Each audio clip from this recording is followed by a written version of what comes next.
If I were a political activist, I'd probably be a comedian. I think the majority of humanity is funny as crap. We're absurd. Really, and so I have to swallow that all the time. I've done anti-fascist work for a long, long time, more than 30, 40 years. And one of the best counters to authoritarians is laughter. Because the one thing they all desperately wish for is to be taken seriously. My mentor, Leonard Zeskin, said something that I thought was quite profound. He said, Loretta, you need to lighten up. And this was when we were fighting the Ku Klux Klan. And he said, well, fighting Nazis should be fun because it's being a Nazi that sucks. I'm Scott Barry Kaufman. And I'm Allison Reese. I'm a psychologist. And I'm an improv comedian. And using the affirmative powers of yes and, we're going to attempt to do the impossible. Mend our cultural and political divide. This might get awkward. Awkward. We're thrilled to welcome Loretta Ross to the show.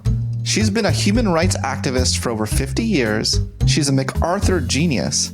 And she wrote a book called Calling In, How to Start Making Change with Those You'd Rather Cancel. We're going to hear about Loretta's favorite comedian and her take on why laughter fights fascism.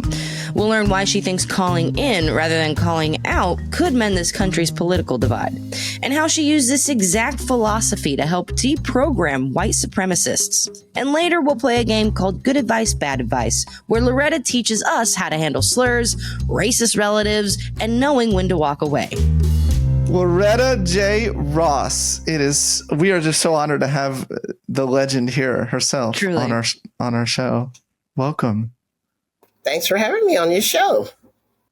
Now, you've been an activist since the 70s, is that right? Yep.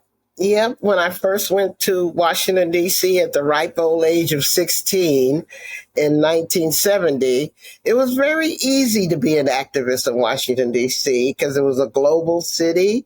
You had encounters with people from all over the world.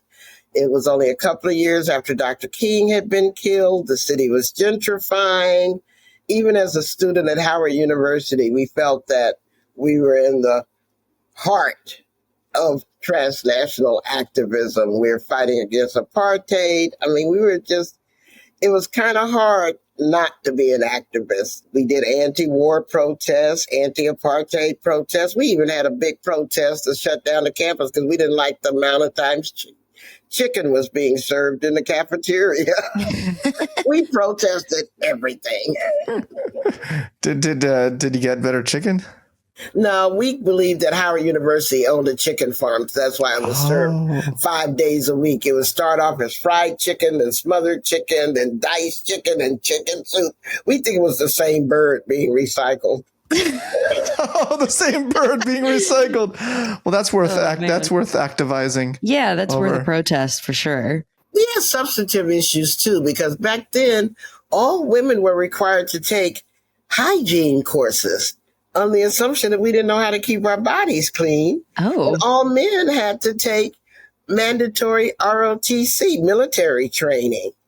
And that was the beginning of the CIA and the FBI recruiting Black students to join their ranks. So we had substantive issues too.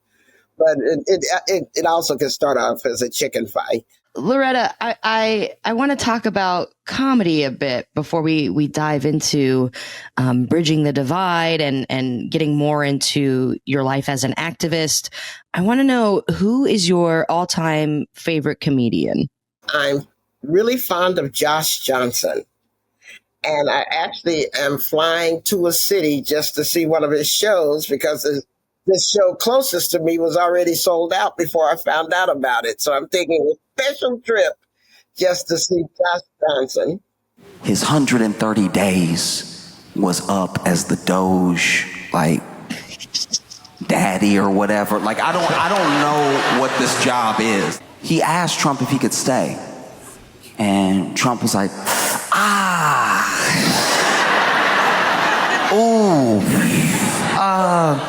dang, man. No, we only have so many, like, bathrooms in here. Like it wouldn't work, you know? Really appreciate the way he called out a lot of the governmental things by relating it to something personal that everyone can identify. Of it feels like when he said Elon being in the White House had to feel like a friend who had asked to stay and live with you for a little while, which is just so relatable and funny. And to like make that crazy world a little relatable so you can understand it is so impressive to me. The thing that strikes me about his comedy is how he humanized two people I don't even want to see as human beings. Right. But he made them very relatable in a strange, bizarre kind of way, because I'm not feeling any sympathy for Elon nor Trump right now. Yeah. But at the same time, you felt a little sorry for Trump when Elon said, "Can I stay?" And you felt a little sorry for Elon being so doped up that he had no decorum. And we've kind of all been in those kinds of human-like situations. And so the improbability of him being able to convey utter seriousness through a joke, because the subtopic to all of that is that these are two idiots in charge of everything. And yet, this is what we can laugh about. And I've done anti-fascist work for a long, long time, more than 30, 40 years. And one of the best counters to authoritarians is laughter, arts, comedy, because the one thing they all desperately wish for is to be taken seriously. Yeah. So I do it sometimes, but I do a Kamala Harris impression. Yeah, you do. Yeah. And that was one of the things to me that marked her as a safe person, relatively, in terms of it all, of like, this is somebody who is able to laugh and make jokes and laugh at herself and things that are funny. Whereas on the other side of it, I've never seen Trump laugh. He sneers because he thinks everybody else is beneath him. Exactly. Yeah. He'll never laugh at himself. Yeah.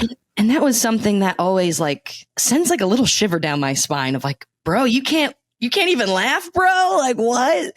So that's so interesting. He parades his insecurities so loudly that he dare not risk letting the facade crack. He dare not even risk letting reality in, because it would deconstruct this image of himself that he's played a role in so long that he doesn't know who he would be without that image. Yeah.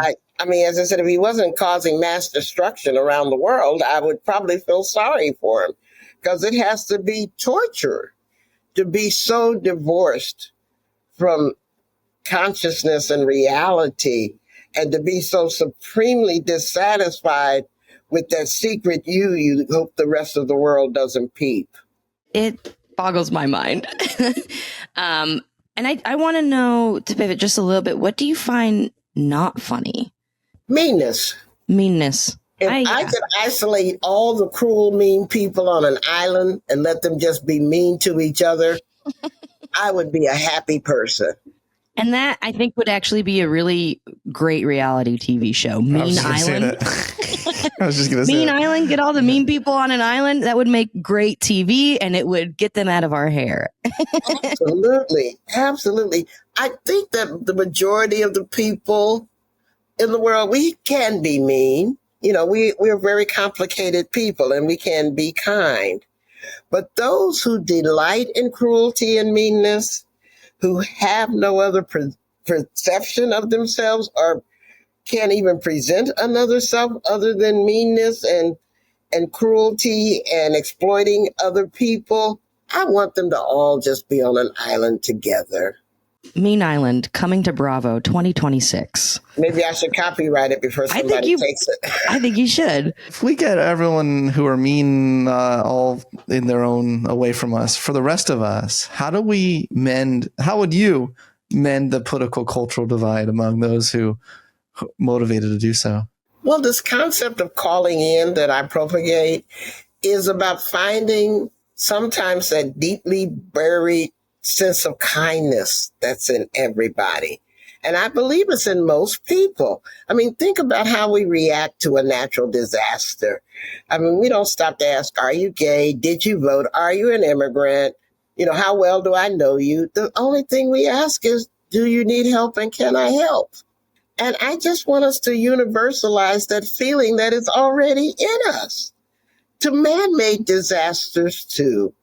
And so if everybody else was on a mean island, we could learn the skills of pulling out that inner kindness. Because even some of the most messed up people are kind to their pets. You know, even some of the messed up people care about their dysfunctional uncle. I mean, so instead of focusing on what they do wrong that everybody's criticizing them for, why don't we focus on what they can do more of and better? Because Adrienne Marie Brown says what you pay attention to grows. It really does. So I want to pay attention to their ability to be kind and say, I want more of that. What can I do to help encourage that? I want to appreciate you for it and show you how it presents the you can be proud of. I do love that. But you weren't always like that, right? You said you were a reformed call out queen. Can you tell us a little bit like what was that like when you were that? I don't want to portray it like I'm all over it, because the first thought that comes to my mind is often the one I have to swallow. It's only when I put myself on pause that I can reach for my integrity and my intellect, because I swear I love telling people off. I have a quick temper and a quick wit and no filter. That's a trifecta you really have to manage every day and stuff. And so, but what caused me to rethink my habitual, calling people out was that it wasn't achieving the goals that I wanted. Mm-hmm. And when it stopped being effective, then it stopped being fun. And I prioritize effectiveness over indulgence. Yeah, I'm not going to keep doing the same thing if it's not producing the results that I wanted. Yeah. And then I got called out quite bitterly, legitimately so. And then I saw being on the receiving end of that was not fun either. And having to be accountable for stuff that I messed up on wasn't fun. And then I said, well, if I feel this awful, why would I go around trying to make anybody else feel that bad? I mean, I don't have to hurt people to prove I've been hurt. I mean, that's not necessary. That takes a lot of strength to, as you put it, like give yourself pause and kind of collect before responding. No, baby. No? Guess where it comes from? If you've ever parented a kid, you can never blurt out the first thing that comes to your mind when your child is being stupid, or they will be in therapy for life. How many of us work for stupid bosses that we couldn't say the first thing that comes to our mind? We actually practice this pause thing all the time. We just don't use it universally. We don't use it as often as we could do it. But I'm a grandmother and a great-grandmother. I know about the pause, because I don't want to have my grandchild saying, well, my grandmother ruined me. I'm not into being that kind of grandma. But parenting children, and I started parenting at 15, and for another reason, that's another story. But even as a child, I had to learn to not blurt out the first thing in my mouth. Yeah, you said in an interview once, I'm not against people showing their vulnerabilities, but very selectively, and always be in control of when you show your vulnerability. Don't let it seep out. There's this idea in psychology, healthy authenticity is not saying everything that just comes in your mind, but is it, just taking that pause and thinking, well, is this helping with growth? Is this helping the relationship at all? It might feel good, really good in the moment, but in the long term, I might be really jeopardizing this situation, making it worse. Yes, I really liked your quote, but vulnerability seems to be, with the whole Brene Brown movement, God bless Brene Brown and everything, but our end, we have vulnerability on steroids. I feel like I go to cocktail parties and like, it's like, okay, we're going to go around the room and everyone, let's talk about our traumas. It's like, well, can I get your name first? Before we talk about our traumas. So I was wondering, do you see this kind of vulnerability on steroids right now in our culture?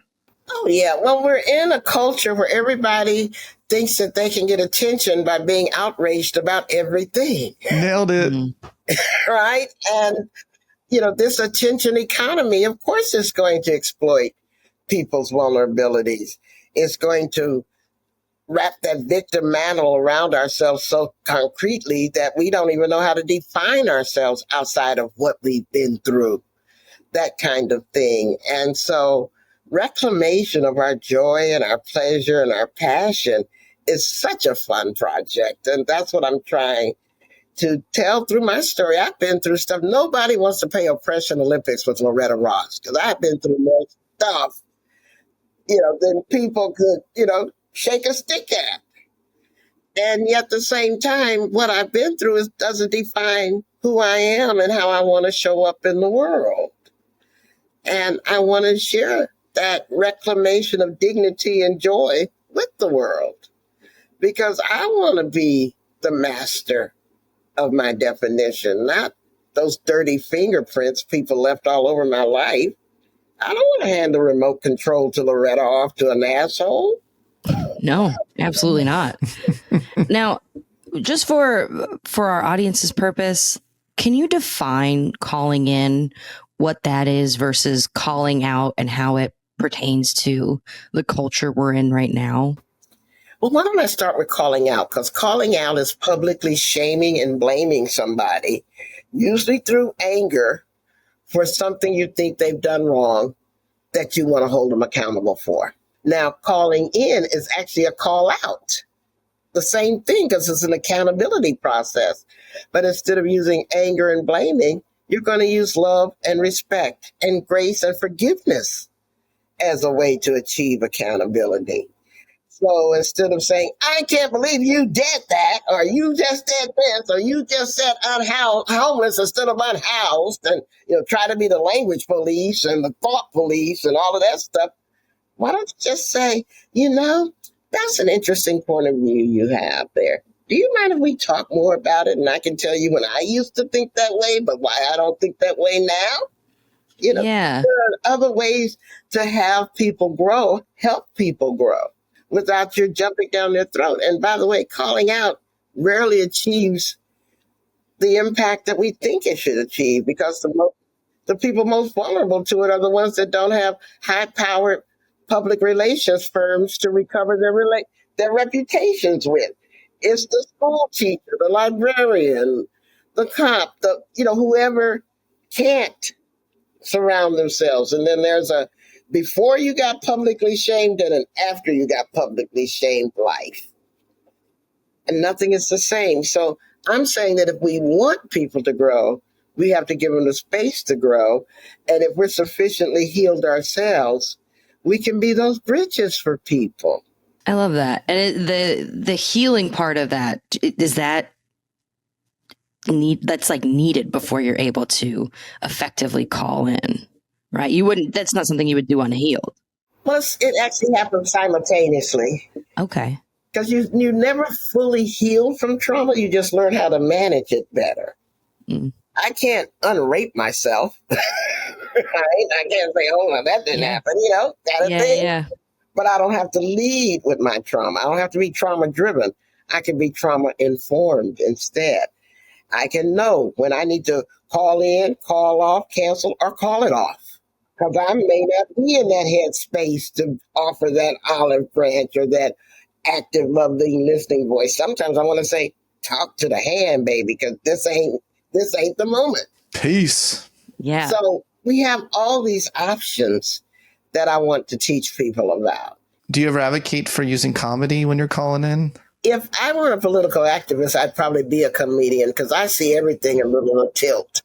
Yes, I feel you. I feel Yes. you. Yeah. Yeah, I think the majority of humanity is funny as crap. We're absurd. Really, and so I have to swallow that all the time. Like there's a famous politician who comes from a very good looking family. And the first time I saw a picture of this politician who's much older and stuff, I said, well, damn, how did he become the ugly duckling of the family? And I almost tweeted that out. And then I said, RFK? huh? What? Oh, Huh? you read? You read?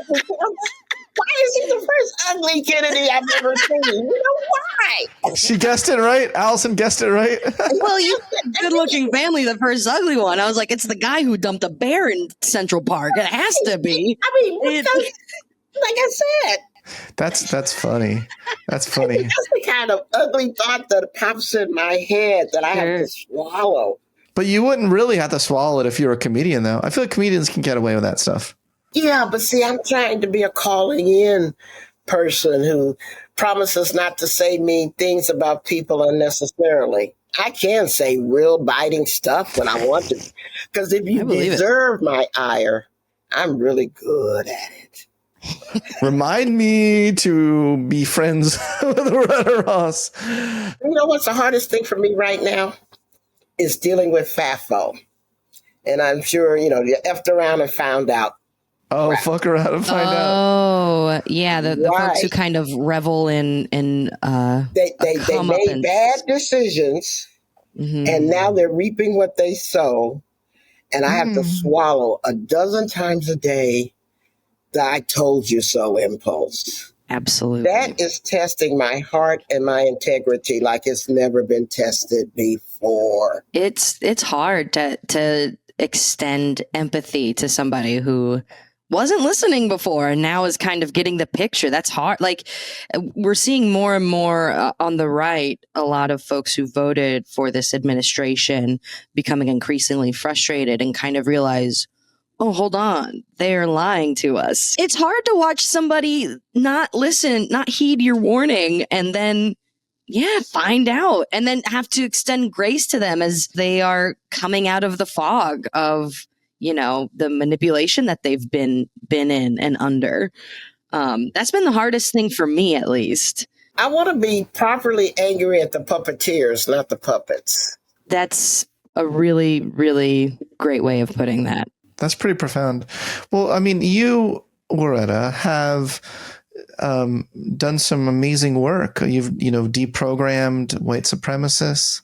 I mean, I imagine I imagine you went into that with love and of course wanting to say, if they're like, if one of them complains to you, oh, I get so much, hate, it's like, well, have you looked in the mirror? I'm sure, of course you want to say certain things, but how did you handle that knowing probably what you wanted to say? Well, I brought a lot of trauma to my work, deprogramming white supremacists in the 1990s, because I'd been shot at, my family had been shot at in Mississippi when I was 10 years old. So, and then just dealing with normal garden variety racism as a Black person. And so in 1990, when it became my job to help white supremacists who were ready to leave the Klan or the neo-Nazi movement or the militias re-enter society, we had kind of like an underground railroad that you could almost call a witness protection program, but we weren't the FBI and we didn't have any money. But we could string along networks of churches that could help people who were quitting the Klan. Because when you quit the Klan, it's not like quitting the Kiwanis Club. You're quitting a criminal enterprise. And these people are going to kill you to keep their secrets, right? And so that's why it was like Underground Railroad witness protection kind of vibe. But I have to honestly say, by the time they called my center for help, they had already had their epiphany. They just didn't know what to do after that because they had lived in that netherworld for so long of hatred and stuff that they didn't know how to renormalize themselves. I mean, they were the ones talking about Jewish people having space lasers and things. They just didn't know. It's like a cult. It's like deprogramming from a cult. Right. The one guy that I work with, Floyd Cochran, had grown up in upstate New York. in the whitest town in the world. He'd never met a black person or a Jewish person, but he became a Nazi and found a way to hate both of them both groups without ever meeting any. And so renormalizing is kind of interesting. Matter of fact, Floyd and I ended up on the Jerry Springer show. No, Floyd ended up on Jerry Springer. I was in the wings, far away from whatever commotion was going to break out, because Springer brought these Nazis with the ex-Nazis together. Wow, you were there that day? Wow. Yeah, I was there. They fought. I was escorting Floyd. Wow. Yeah, I remember that episode. I mean, that was they fought in that episode, and they had to let. No, actually, they didn't actually get to blows, but it was very lively. I'm thinking about another Jerry Springer episode. Nobody threw a lawn chair, though I would have liked that, because then I could have juxtaposed that against the lawn chair in Alabama and then had a fun. Wow. Yeah. I mean, you're such an interesting human. I mean, you're paradoxical in so many ways, and I think it's beautiful. You're a beautiful paradox, Loretta. I think I'm a regular girl trying to do the best she can. Aww. My favorite phrase to attach to myself is slutty old crone. I love being a slut. I love being cranky. I love having fun. Wow. And for the most part, I love people. Though I'm an introvert, so don't be calling me on my cell phone when I'm reading or something. But I appreciate that. If I'm complicated, a whole lot of people are complicated. Most people are complicated. We got our good sides and our bad side. For example, I was telling you earlier about, I'm a hardcore feminist that likes bloody contact sports like football. Yeah, well. And basketball and boxing and things like that. I can't find one of my feminist friends to go with me to any of that stuff. So I'm hanging out with the manosphere and having fun with them. You gotta get lesbian friends. You should call me. I'll go to the bloody contact sport with you, and we can be the two feminists there. Yeah, but I'm looking at how great they look in their uniforms. You're probably not appreciating it as much as I am. I'm not appreciating that part. Yeah, I'm not appreciating that part. I like the sport of it, but I also like the manliness of it. Oh my gosh, Loretta don't give a fuck. No. Loretta, how many fucks do you have to give? None. But then I haven't had any to give in a long time. When I first became a political activist at 16, these older black women would gasp at the things that came out of my mouth, because I actually didn't have any else to give then. And I was raised by a very conservative religious mother, where we weren't allowed to curse and, say bad words. And once I left home and got the freedom to curse, my mouth became filthier than a sailor's. And now I just integrate it. And so these older black women used to just, I can't believe she said that kind of thing. And one of the things that keeps people's attention is that unexpected word they weren't counting on. And so I rarely accidentally curse. I actually use it very strategically because it gets their attention. It says, oh, I wasn't expecting that. Yeah. And that's the good joke. They weren't expecting it, kind of thing. That kind of harkens back to your love of George Carlin. Yeah. I love that man. That's my binge watching George Carlin over and over and over again, and capturing everything that he ever said that's on tape. Hey, there's something I really like about you. I want to call out in a positive way something I like about you. You have no problem calling out your own in-group. And this is, I'm noticing this is a little bit of a theme coming up in multiple episodes. I think a lot of people kind of swear loyalty to their in-group. Like if you're a conservative, you're like, you can't say anything against conservatives when you think they're doing something wrong. I mean, you're a progressive who is like, you know what? The cancel culture is not the way forward. I mean, there's not many of you out there, in my opinion. I haven't heard many progressives make that point. So do you get any shit from fellow progressives? Oh, yeah, and part of it is legitimate, because our power is in our voice and our numbers. Because we don't control capitalism. We don't control the levers of media. We don't control those institutions of power. And so when they hear about me saying we should call in instead of calling out, they think they're forsaking the only power that they have, which is their voice and their numbers, their ability to get, not only have one person saying bad things about someone, but immediately to get 10,000 people to say that bad thing about that person. And so, yeah, I get a lot of pushback for that because they mistakenly think that calling in instead of being strategic is just a lesson in civility. Let's be nice to the oppressors. And that's not it at all. That is about outthinking the oppressors. Yeah. It really is a strategic choice because the strongest thing we can do right now is weaken their soft underbelly base. And so those people who have been FAFO'd, who are rethinking their blind allegiance, their allegiance in the cult, those are the ones we should be going after because they get weaker every time we pull them into the human rights movement, every time we start them to turn on their thinking brain. So one thing that I learned in deprogramming white supremacists is that when they started to think, they were no longer attractive to the cult. No cult wants thinking people. And so the more we can encourage people in these cults to think, the weaker the cults become.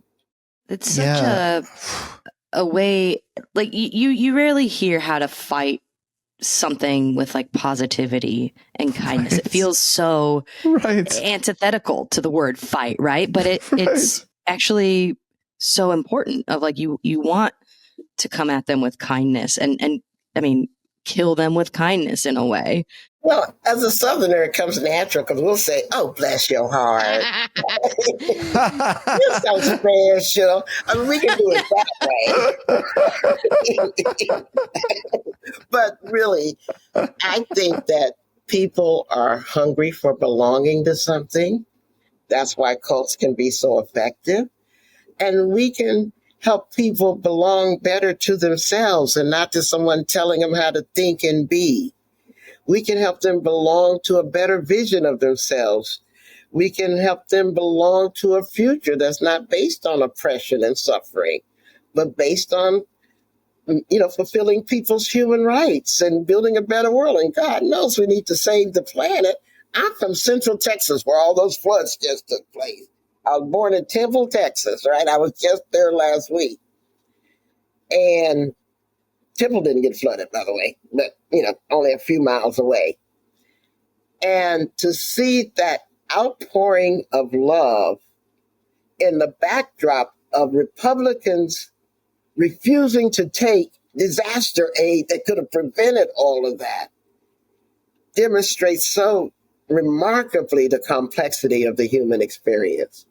And so if I were organizing in Central Texas right now, I would use the flood to say everything I wanted to say about kindness, empathy, mutual aid, and interdependence that the people opposed to those things don't want us to talk about. With regards to those floods, of seeing all the ice raids happening, I'm in Los Angeles and there was an ice raid truly outside my door. And it's been so scary and terrifying as like a brown presenting person.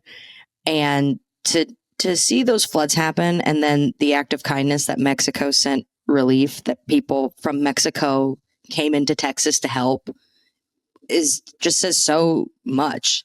I don't know, to see somebody else extending that kindness when our country as a whole isn't extending that kindness back feels like a calling in a way of extending grace and understanding. The thing we can do best is take everyone's suffering seriously. Yeah. Oh, I love that. Even if we don't agree with the solutions that they propose to their suffering, the pain is real, even if their solutions are wrong. But people want to be seen, they want to be heard, and they want to be taken seriously. Yes. And if you do that, if you lead with that, honey, you can tell them anything. I teach a course called White Supremacy in the Age of Trump. I don't flinch from saying the words to a class full of white people, but I make them love being white in a different way. Well, that's wonderful. Yeah. In a way, you're saying like suffering is not a competition. Yeah.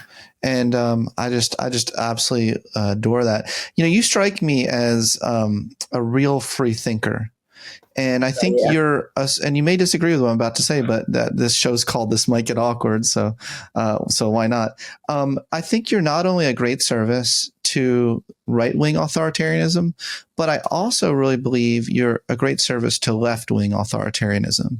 And I know that might get a little bit more controversial. Like, the far left never wants to think of themselves ever as being able to get authoritarian, but I see it. Sometimes I see it get very culty, the far left, not just the left, but the far left, like the most extreme, almost in a horseshoe kind of theory sort of way, where the far left and the far right are both bonkers.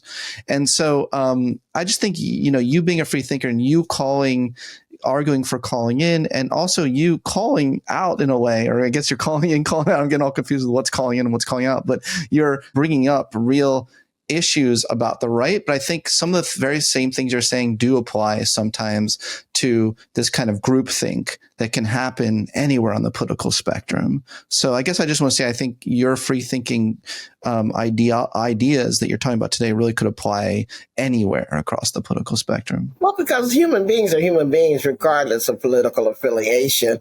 I mean, our toys have gotten faster, but our ability to manage our emotions is still back in the caveman days. So, and by the way, the original definition of calling out was inviting somebody to a duel. That's how Alexander. Is that right? Is that right? Wow, I didn't know that. That was you would call people out and meet them at dawn and shoot them. Yeah. So we can't blame this on the internet. It's always been there. It's always been there. I don't know if I think of myself as a free thinker. I think of myself more as a recovering Marxist. Oh, that's interesting. Wow. Because there was a time when I naively thought that we needed an antidote to capitalism and, go as far away from that.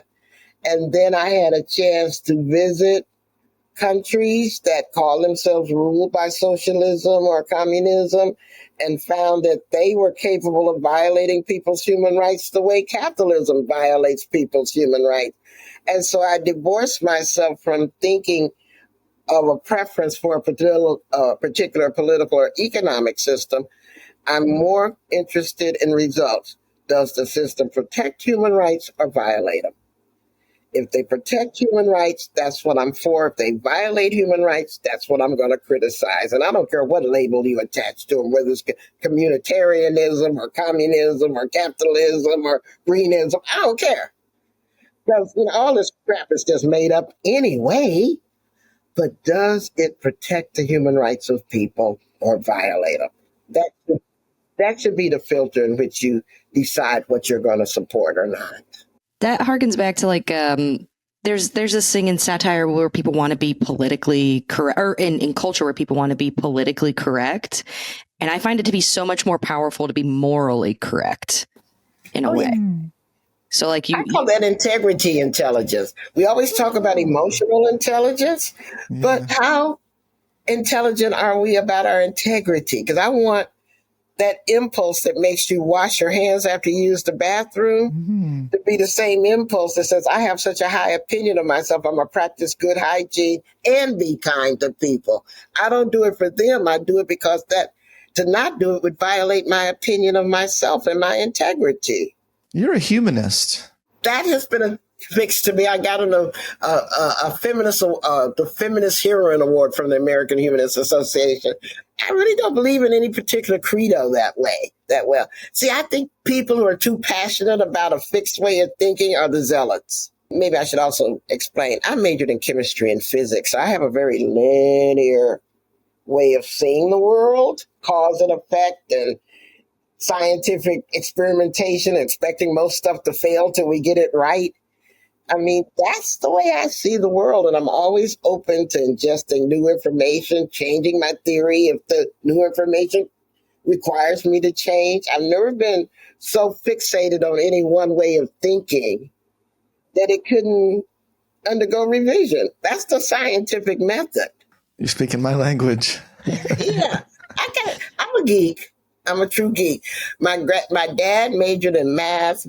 I majored in chemistry, physics. My son became an engineer. My grandson is an engineer. We're STEM people all the way. We don't do woo-woo. We don't do touchy things. But my best friend has my purse full of crystals because she thinks that that's going to protect me. And because I love her, I carry these crystals. You know, I'm not going to turn down her crystal knowledge the more than I would turn down the theory of Newton. I don't know what will work, so I'm going to try it all. Oh, I hear man. that. I You're am so fun. Yeah. I am woo-woo, but I am the child of an engineer, and he is the child of a radiologist and physicist. So I very much relate to both. I would like to keep the crystals in my purse. I would also love to read the scientific theory behind it.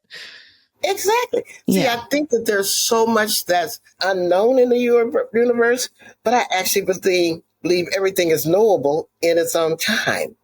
The same way that you can have knowledge presented to you before you're ready to receive it.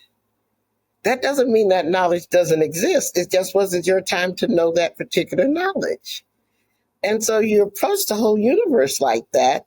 It's a big mystery, but that doesn't mean it's an unfathomable history. It just means that it's not your time right now to understand the relationship between the moon tides and women's periods and how the stars accelerate around each other and all those things. But I'm fundamentally convinced that there's a relationship between all of that. We just don't know what it is yet. And the astrologists are theorizing one way and the physicists are theorizing another way and all of this. But there's many pathways to the mountaintop. And I want to try them all. It just sounds like an openness to understanding and new understanding in all areas of your life, which I really respect. But also understanding that there is absolute joy in ambiguity, in not knowing. You know, to be in what Gloria Anzaldúa called the borderlands, because she was mestizo, so she could, see her Mexican heritage and her American heritage at the same time. She said that is the most delightful place to be because you end up with a 360 view of the universe because you're not fixated on one side of the border or the other. And so she taught me to appreciate borderland people. And I'm a borderland person. I always want to stand at those intersections and be able to see all around. A little bit of knowledge. That's why I always learn stuff from the most unlikely people. Unfortunately, I have a passion and a weakness for evil geniuses, so I try to wall them out of my affection. Hello. But that doesn't mean I can't learn something from them. Loretta, you're so fun. Are you up for playing a little game with us? Absolutely. All right. Wonderful, wonderful. We have a little game called Good Advice, Bad Advice. It's traditionally an improv game, but we're going to do it with a little bit of a twist to call in and how to call in as opposed to call out. So I'll be right back. Yeah. Oh, okay. I'm going to get in character. Oh, yes. Scott's going to get in character while I explain this. So from my followers online, I've sourced a list of advice questions or sticky situations that people from our audience need guidance on. So Scott and I will be giving the quote unquote bad advice on how to handle these situations. And then Loretta, we will ask you what the good advice is on how to call in or call on in these specific situations from real life people. So I think Scott is going to go get his bad advice hat, and I'll just put on a bad advice voice. But Loretta, does that sound good to you? Do you have any questions? It sounds fun. It sounds like nothing I've ever done before, so I'm eager.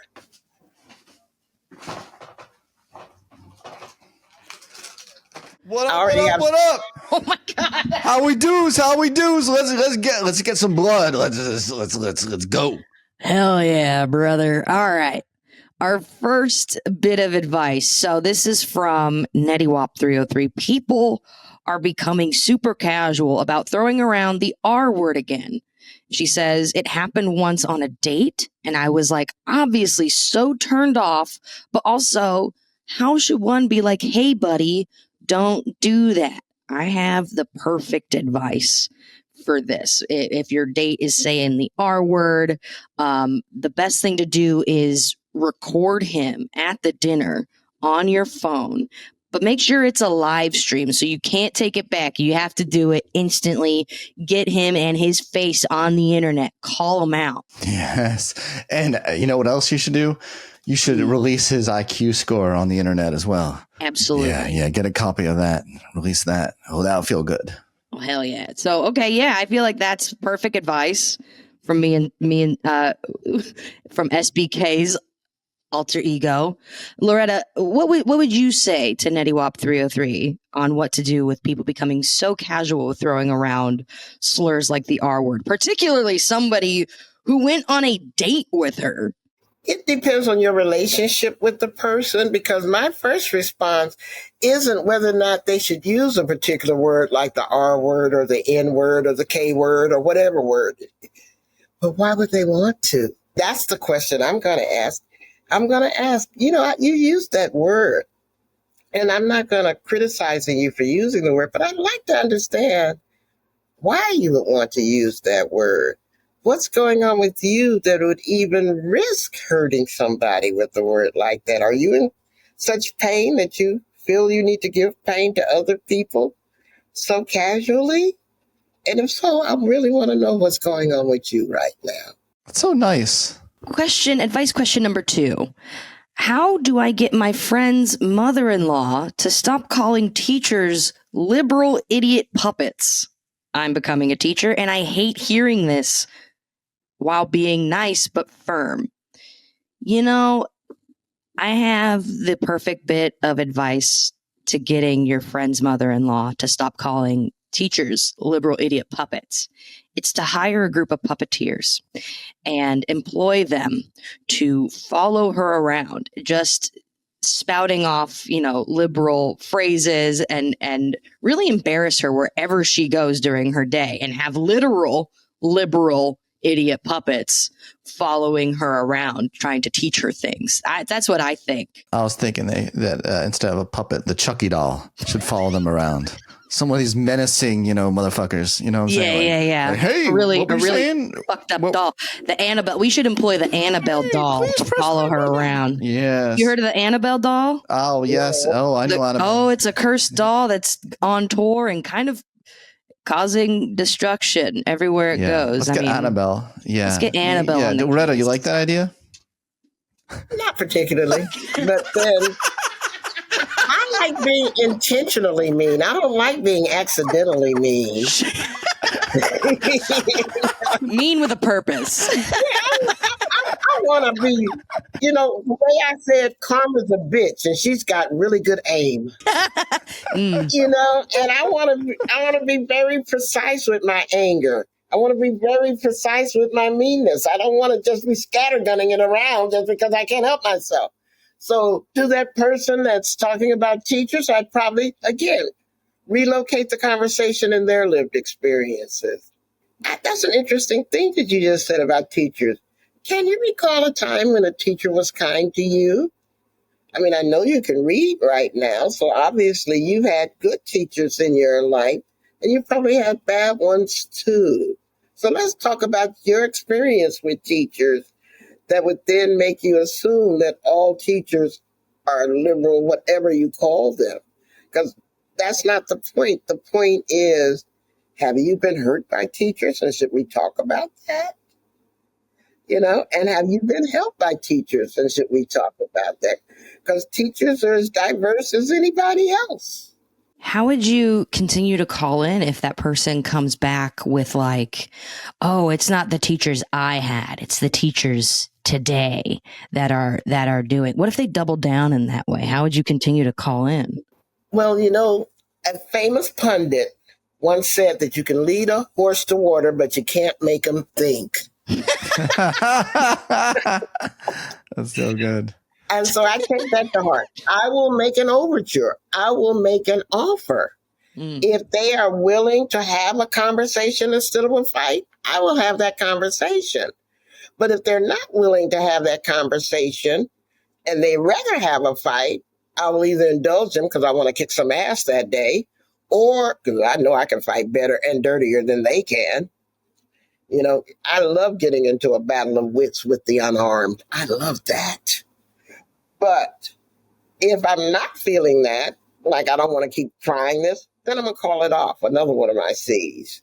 I'm going to disengage because life is too short to invest in people that are incapable of growing, even if they're related to you. Now, but if they are related to you, you actually have a home court advantage because in that relationships, you may have been able to glimpse the good side of them as well as the bad side of them. And so in my book, I talked about my Uncle Frank, who I know he always showed up at family reunions and always said something racist, sexist, homophobic, or something to get attention. So, I kept trying to get him disinvited. My mom was never going to go for that. So we just had to tolerate him. And finally, I changed my tactics. I said, Uncle Frank, I know you would run into a burning building to save someone if you could. I know that about you. I've known you for 40 years. So how can that good Uncle Frank be reconciled with the words that just came out of your mouth about people you don't even know?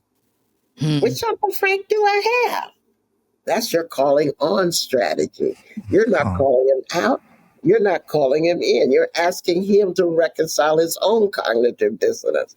Does he want to be the good Uncle Frank to the niece who can admire him? Or the bad Uncle Frank to his niece that's like, maybe we should take you out with the trash? I mean, that's a choice he gets to make. Yeah. And generally, if you assure the people you know that you still respect and care for them, they're going to lean to wanting to keep that care and respect, not wanting to rebuff it. They get too little of that in the world as it is. What I'm always trying to say is that we don't realize how many options we have to have what are perceived as difficult conversations with people, because we're socialized into thinking that if someone doesn't perfectly agree with us, then they must be causing harm to us. That's exactly it. That's it. And that's not true. That's not true. Matter of fact, most people are projecting their trauma, not yours, because they're only aware of what they've been through, not what you've been through. And so it's a way of calibrating the conflict. It's a way of doing your internal assessment of your capacity, which can be quite deep and surprising if you pay attention to that. And it's a way of walking through life with joy. I've already quoted Adrienne Marie Brown. She talks about pleasure activism. But my mentor, Leonard Zeskin, said something that I thought was quite profound. He said, Loretta, you need to lighten up. And this was when we were fighting the Ku Klux Klan and stuff. And he said, well, fighting Nazis should be fun because it's being a Nazi that sucks. Yes. What a good exercise in compassion there. Right. So they live in a world of hatred. Do you know those are the most unethical people in the world trying to get along with each other? They sleep with each other's wives. They steal money. They assault each other. They incest their kids. That netherworld is not a desirable place. Yeah. You remind me of a conversation. Do you know who Sharon Salzberg is? No, I don't. She's a loving kindness meditator. She brought loving kindness to the West, and she's wonderful. I can't meditate worth a damn, so I ain't trying. I have a Swami who says he's given up on me after 50 years. Well, that's fair enough, but she just has this general idea that we should show loving kindness to our enemies because if we increase their well-being, it's going to be a net positive on the world. There's that. I'm not trying to love all my enemies, though. I'm only trying to love those people that I don't necessarily define as enemies, because the way that I see it is that I have enemies out here. Those are the fascists, the Nazis, the unapologetic haters. I got them. I know what my strategy is for them, which is to neutralize them as best I can. But everybody else falls into three categories of allies. There's your proven allies, people that you can ride and die with because you know they're not going to run at the first time. And, it gets tough. They've been through stuff with you. Or there's your problematic allies, people who see things a little bit different than you do. Like, I believe in abortion rights and reproductive justice, and they believe in fighting climate change is a priority. So we have a shared worldview, but we have different focus. So they make them problematic because they always have a messed up analysis around race, and I might have a messed up analysis around eating meat. So, this is where we are. But the biggest set of allies are our potential allies. And I see everybody to the left of the fascists as a potential ally. They're the people who, if a MAGA person is doing a soup kitchen to feed the hungry people in their cult-like church, I'm going to talk to them about how I appreciate them feeding the hungry while I ask why they're hungry in the first place. I'm going to make common ground with that potential ally over shared values. It's like, maybe we've talked about this before, but it's like anger as an emotion, as like an improviser and a comedian. It's actually the emotion under the anger that's the more interesting thing, the root of it. Or like when you get into an argument with your spouse, where it's like it's never really the dishes, There's some truth to that, where it's like it's not the dishes. We're having another issue, and it's coming out at this dishes issue we're having. There's always something underneath it that we can really find. I find that the primal emotion of fear underlies a lot of this stuff. It does. It does. Before they get to hate, they experience fear. Hate is not the first emotion. Fear, sometimes envy, then hate. Fear of the unknown. Even fear of what they think they know. I mean, if you are raised in a household where you're taught that God is a vengeful guy that will take you out if you don't do exactly what he says you should do, you're acculturated to be permanently afraid. Amen. Well, look, I just want to thank you so much for coming on our funny, quirky little show here and just being such a delightful human, a delightful, slutty, paradoxical human. All right. Well, just don't catch me on a bad day, because then I'll be the nasty girl that you're calling out. Deal. You get the intentional mean, Loretta. Deal. Right. Sounds good. I want to just end with the one quote from you. You said, "My life has taught me many lessons from the most unlikely people when I dared to listen." And I think that's just encompasses so much of what you talked about today. So thank you so much for being on our show. All right. Thank you so much. Thank y'all for having me on the show. This Might Get Awkward is hosted by me, Allison Reese, and Scott Barry Kaufman. Our producers are Julia Pinheiro, Kelly Leonard, and Gabrielle Yasek. Our editor is Peter Cooper. Mix and master by George Miata. Graphics by Alec Hall. Special thanks to Melissa Miller, APM Music, and the Argosy Foundation. This podcast is a production of The Second City.